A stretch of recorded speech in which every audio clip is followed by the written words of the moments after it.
Good morning guys! Ngayon magluluto tayo guys ng manok na ginataan.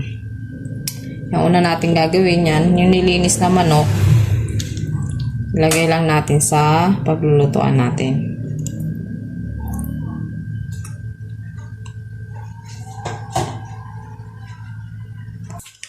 Tapos ito, tanglad siya guys, pinitpit kong tanglad yan nilagay natin.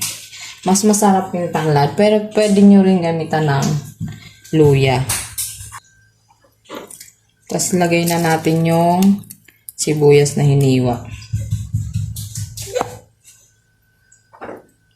Tsaka bawang.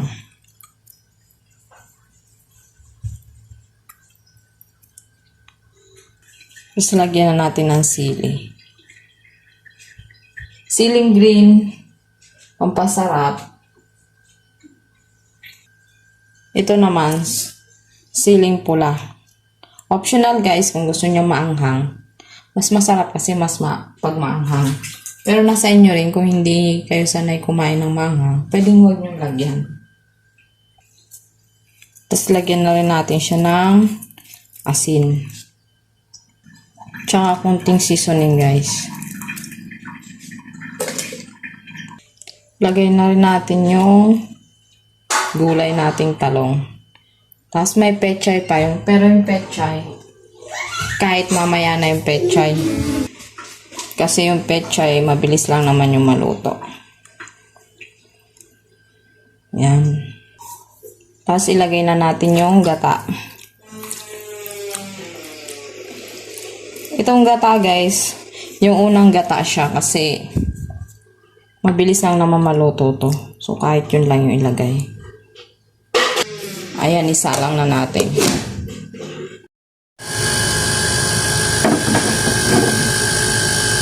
Ayan, pakuloyin lang natin siya guys. Ayan guys, pagkakulo. Yan. Tikman na natin kung tama na yung timpla. Ayan, sarap. Sa amoy pa lang, sarap na.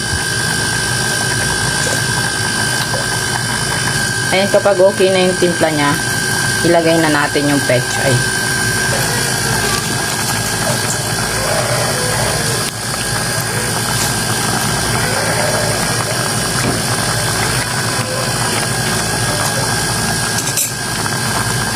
Ayan, pakuluin lang natin ulit yan.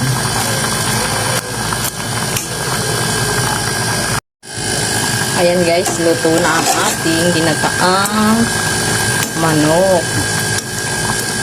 Sarap. Okay guys, thank you for watching. Masarap to guys, try nyo.